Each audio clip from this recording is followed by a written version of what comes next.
Bien-aimés dans le Seigneur, Shalom. Bienvenue dans notre espace sacerdotal. Aujourd'hui, nous allons un peu parler d'un sujet, toujours à l'école du sacerdoce. Aujourd'hui, nous allons énumérer sur le mystère du royaume inclus dans le sacerdoce, c'est-à-dire le mystère, encore le vérité cachée du royaume des dieux qui est inclus, qui est scindé dans notre sacerdoce. Alors nous devons savoir que le monde des dieux, le monde spirituel, est régi par des mystères. La spiritualité est régie par des mystères. C'est quoi d'abord un mystère? Un mystère, ce sont des vérités cachées. Ce sont des vérités qui ont été cachées, non révélées. Mais vous serez content avec nous que Jésus-Christ, en venant sur terre, nous a ouvert l'intelligence. Il nous a donné cette capacité de comprendre les mystères de Dieu. C'est pourquoi la Bible dit dans le livre des Psaumes 119, verset 130, il dit « La révélation de tes paroles illumine ». C'est-à-dire, pour avoir la révélation de la parole de Dieu, nous devrions être ces genres de personnes qui sont illuminées. Je serais scandalisé par certaines personnes d'utiliser le mot illumination. Les gens me diront illumination. Non. Le terme illuminé ne veut tout simplement dire éclairer. Alors il faut le savoir que le diable n'est pas auteur de la lumière. C'est Jésus-Christ, c'est Dieu qui a créé la lumière. La Bible même dit qu'au commencement, la première des choses qu'il a fait, c'est la lumière. Alors aujourd'hui, nous allons être éclairés par rapport à certains mystères qui nous est donné en permanence. Nous pouvons l'utiliser et puis nous verrons l'impact spirituel, surnaturel dans notre vie quotidienne. Donc, toujours dans notre école du sacerdoce, aujourd'hui nous allons apprendre les mystères du royaume des dieux inclus dans notre sacerdoce. Vous allez comprendre qu'il y a certaines choses qui se faisaient dans l'ancien sacerdoce qui a subi une continuité. La continuité même aujourd'hui dans notre présent sacerdoce. Alors, lisons les livres de Matthieu 13, le verset 11. J'ai lu au nom du Seigneur Jésus. La Bible dit, Jésus leur répondit, parce qu'il vous a été donné de connaître les mystères du royaume des cieux et que cela ne leur a pas été donné.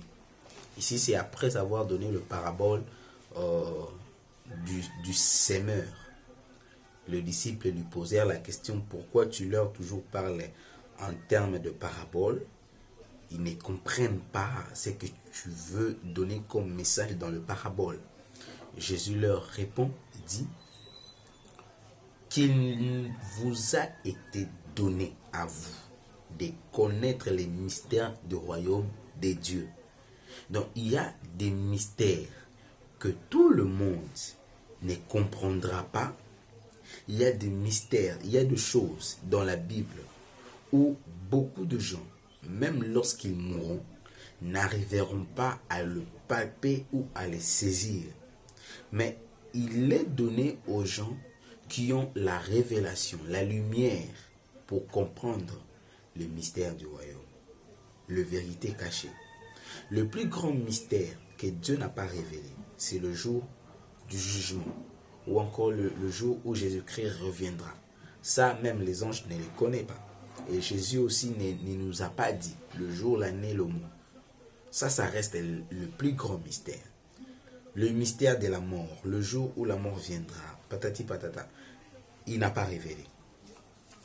Mais il se peut que certains mystères qui peuvent avancer le royaume, qui peuvent avancer l'Église, qui peuvent avancer le chrétien, qui peuvent avancer une personne. Ces mystères ont été dévoilés.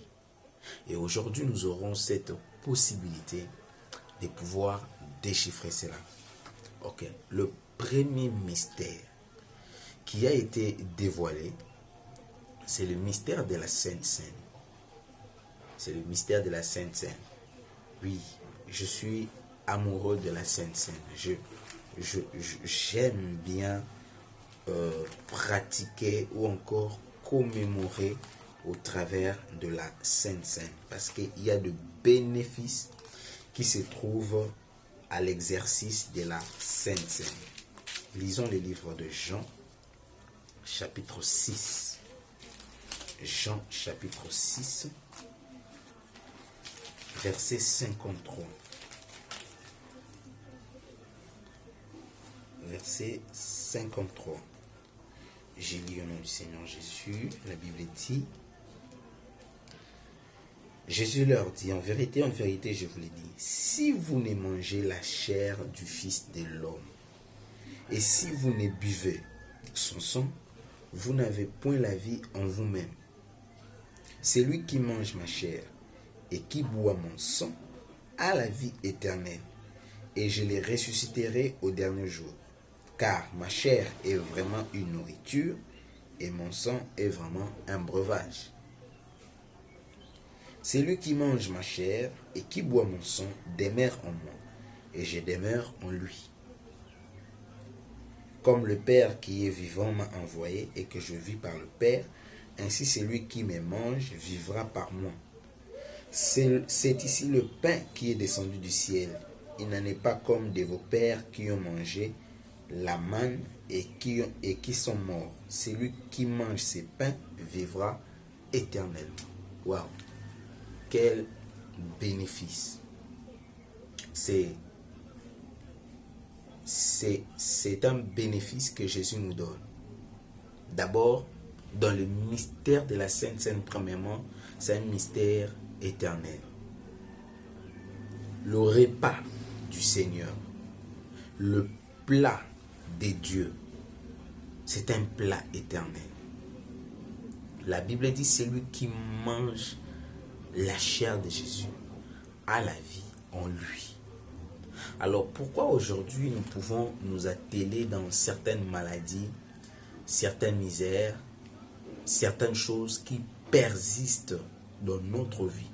Nous ne trouvons pas solution parce que nous n'avons pas encore ouvert nos yeux à voir que nous avons la chair de Jésus avec nous. Ici, je ne parle pas de la chair de ton oncle. Je ne parle pas du sang de ta mère ou encore du sang de ton père. Mais je parle plutôt du sang de Jésus. La Bible dit dans le livre de Lévitique que l'âme et l'aimant, l'âme d'un animal se trouve dans son sang. Ce qui veut dire que lorsque nous buvons le sang d'une personne, c'est que nous buvons la personne elle-même. Alors ici, je suis contre toute pratique de boire le sang humain.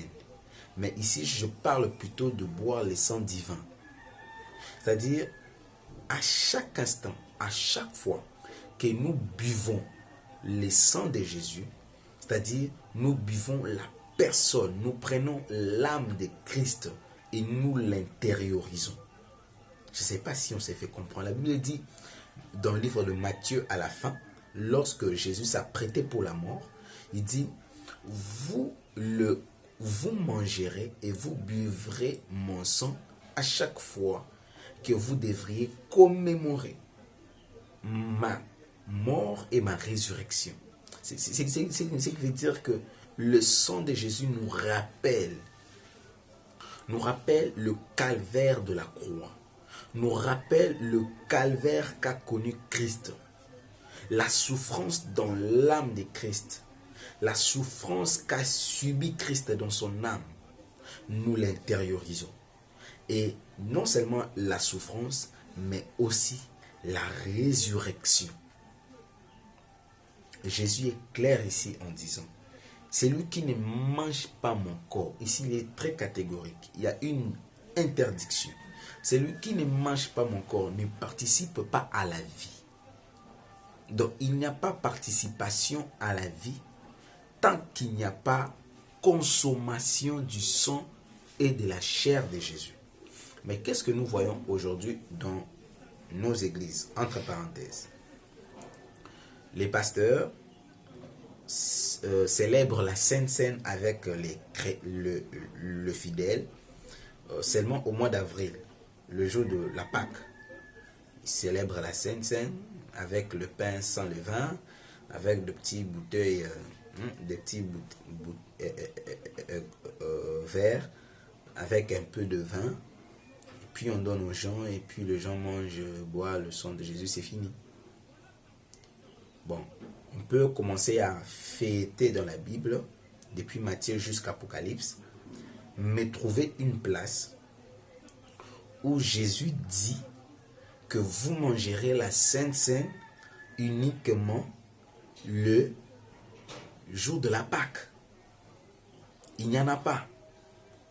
La Sainte Seine est différente de la Pâque. La Pâque a été instituée aux enfants d'Israël pendant leur sortie en Égypte.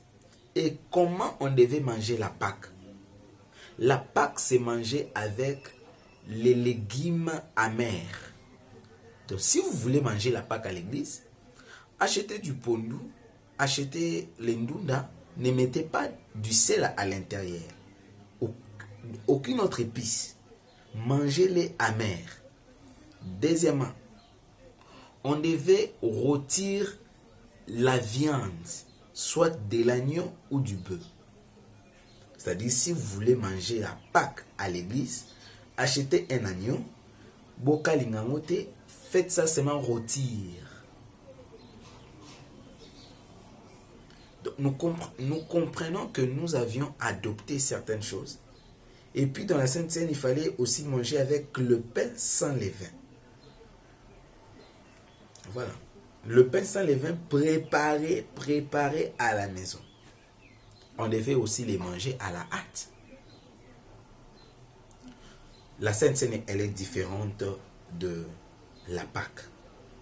Je ne suis pas contre la célébration de la Pâque. Je suis du genre de personne qui aime célébrer le fête du Seigneur. Mais nous devrions mettre une différence entre la Pâque et la Sainte Seine. La Sainte Seine est instituée par Jésus avant sa mort. La Pâque était instituée avant la sortie de l'Égypte. Mais la Sainte Seine est instituée avant la mort de Jésus. Jésus prend le pain. Il rompit le pain. Il donne à ses disciples. Il dit, ceci est mon corps. Il prend le vin. Il distribue le vin et dit, ceci est mon sang. Vous le mangerez et vous le boirez. À chaque fois que vous le ferez, vous commémorez. Je me demande s'il faut avoir un jour pour commémorer la mort et la résurrection de Jésus. Alors que Jésus-Christ meurt chaque jour en nous et ressuscite chaque jour en nous.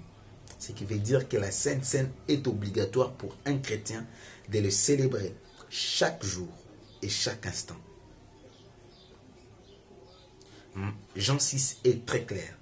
Jean 6, dans le dernier verset, il dit « Car ma chair est vraiment une nourriture. » Non, Jésus n'a pas donné une exclusion ici. À ne pas seulement attendre le jour du sabbat ou encore le jour du sabbat avec le pain sans levain, non. Si vous lisez même les livres de 1 Corinthiens 7, vous allez comprendre que Paul était en train de reprocher les chrétiens de Corinthe en disant, lorsque vous vous rassemblez pour manger à la table du Seigneur, il faut avoir l'habitude de patienter afin d'attendre les autres. Mais vous ne patientez pas. Les autres viennent déjà ivres, les autres ont déjà mangé. Est-ce que vous n'avez pas de maison chez vous pour manger? Si nous mangeons à la table du Seigneur à l'église, c'est parce que nous voulons célébrer une sainte communion avec le frère. Ce qui veut dire que la Sainte Seine à l'église primitive, chacun amenait sa nourriture à l'église, chacun amenait son vin à l'église. On attendait tous les frères d'être présents et puis on priait et les gens mangeaient ensemble. On appelle ça aussi la communion fraternelle. Le mot Sainte Seine vient du latin Sancta Cena, qui signifie le saint repas.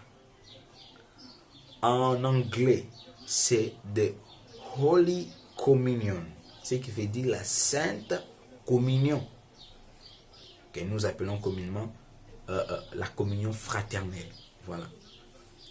Il y a des acquis qui sont dans la Sainte Seine. Nous savions très bien que dans le sang, il y a ce qu'on appelle les ADN. Le ADN permet une transmission génétique du père au fils. Ce qui veut dire, il y a de ces familles où le papa a la hémorroïde ou soit a la diabète. Il y a des maladies héréditaires comme les hémorroïdes, le diabète, des tensions artérielles. Il y a de ces maladies qui sont héréditaires, du père au fils, du grand-père, du père au fils, et puis ça continue. Mais nous allons constater une particularité dans l'ADN ou encore dans les anticorps qui sont dans le sang de Jésus. La Bible ne nous a jamais parlé que Jésus fut malade un seul jour. Il n'y en a pas. La Bible ne nous a jamais dit que Jésus a connu une hémorroïde ou encore le diabète, des tensions artérielles. Jésus n'en a pas connu. Jésus ne fut jamais malade. Pourquoi? Parce qu'il avait des anticorps divins. Alors, lorsque nous buvons de son sang, ce qui veut dire, nous prenons les anticorps de Christ. Nous les prenons avec nous. Alors, je veux vous révéler les mystères de la guérison divine et de la santé divine. Vous avez des kinines, vous avez des produits que nous prenons quotidiennement lorsque nous tombions malades. La quinine, l'amoxicilline comme antibiotique, il y a beaucoup de médicaments. Il y a beaucoup. Mais aujourd'hui, j'aimerais entrer d'abord dans la pharmacie céleste, tirer un médicament et venir vous la démontrer. Et ce médicament, c'est la Sainte Seine. Moi, j'aime bien l'appeler le viviquine. C'est-à-dire, elle donne vie. La Bible dit, c'est lui qui mange mon corps et boit mon sang a ma vie en lui.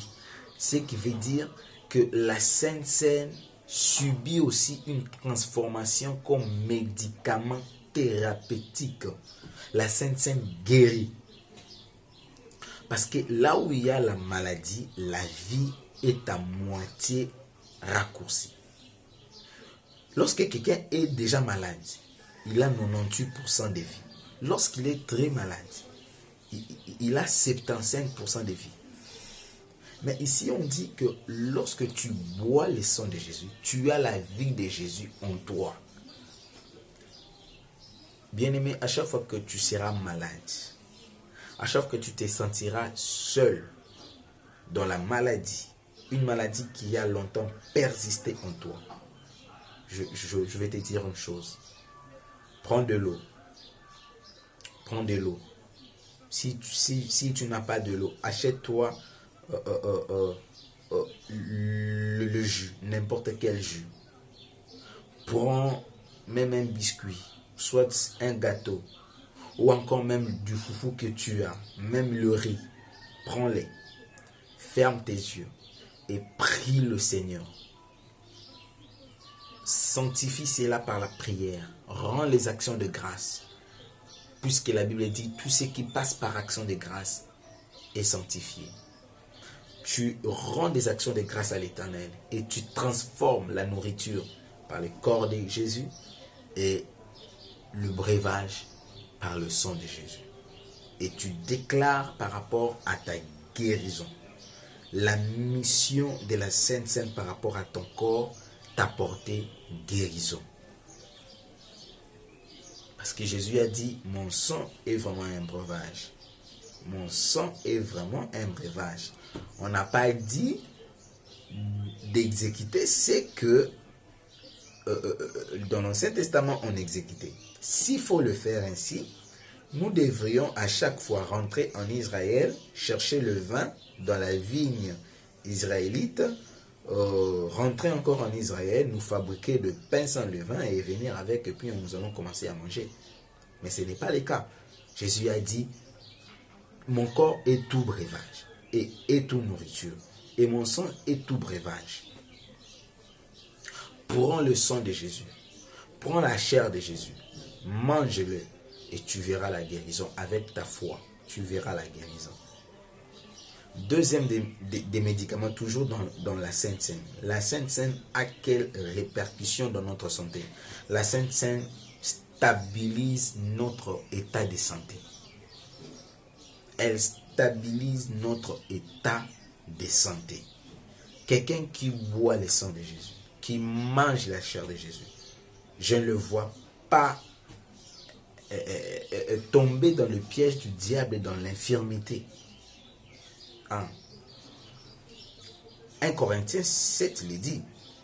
On dit, puisque vous ne vous patientez pas pour manger ensemble la Sainte Seine ou encore partager la communion fraternelle, il y a parmi vous des infirmes, il y a parmi vous des malades, il y a parmi vous des morts.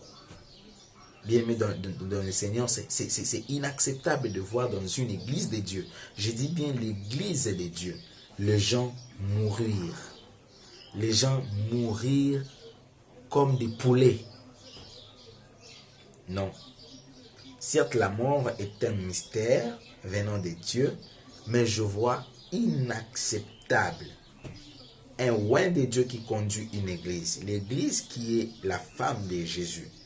Et Jésus permettre que dans son église, les gens puissent connaître des morts subites. Ça, je ne reconnais pas ces Jésus-là. Puisqu'il nous a laissé le mystère de la Sainte Seine, le mystère du royaume que nous devons appliquer.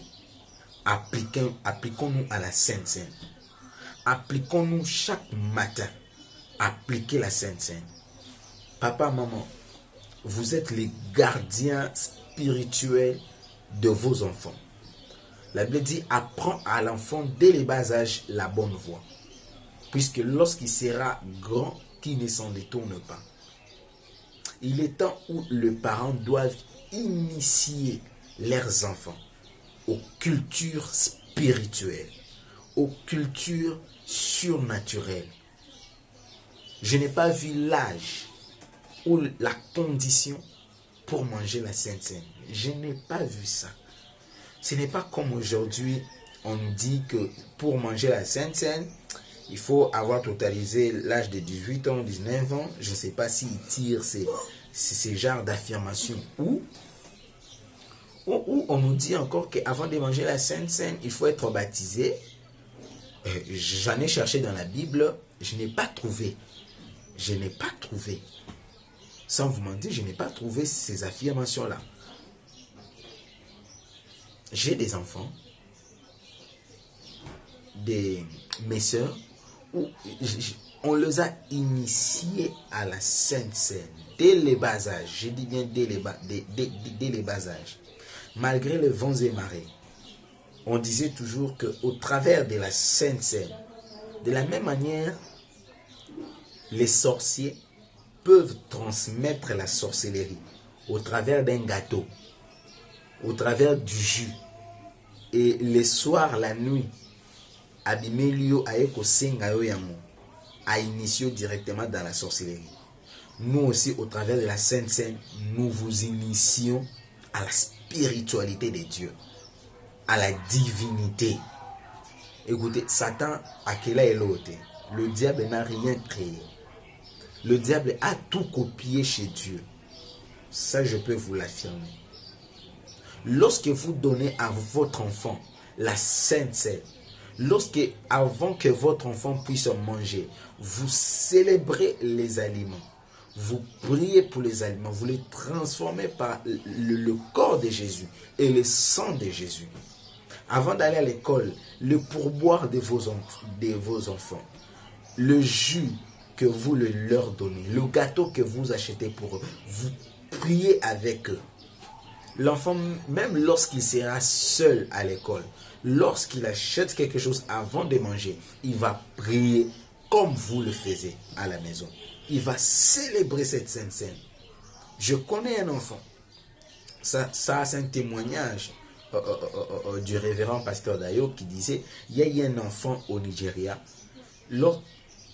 comme on appliquait trop la sainte scène chez eux à la maison, il a rencontré dans une circonstance où son ami était gravement malade. Son ami était vraiment gravement malade. Il a acheté le jus, il a acheté le gâteau, il a prié, il a transformé cela en corps et en sang de Jésus. Il a donné à l'ami, il a proclamé avec la foi, il a dit, tu seras guéri. On nous dit que à l'instant, le corps de l'enfant a surchauffé, il a été guéri. Il y a deux choses que nous devons apprendre à nos enfants. Nous devons apprendre à nos femmes. Nous devons apprendre à toute personne qui nous entoure. Voilà le mystère. Et je crois que prochainement, nous allons continuer sur certains autres mystères que nous allons dévoiler. C'est vraiment un grand sujet que nous allons exploiter ensemble avec nous. Mais c'est ce que nous pouvons retenir de la Sainte Seine. La Sainte Seine apporte la guérison divine et la santé divine. Nous aurons aussi le temps prochainement de parler sur la santé divine et la guérison divine comme thème principal. Nous allons vraiment beaucoup parler là-dessus. Nous allons parler sur les sources de maladies et puis autre chose. Mais pour moi et vous, que Dieu vous bénisse. Prochainement, nous allons continuer sur les mystères du royaume. Nous allons dévoiler certains autres mystères du royaume. Et nous allons comprendre que nous avons certains acquis que nous devrions pratiquer. Nous devons pratiquer. Alors que le Seigneur vous bénisse. Glory to God. Ciao.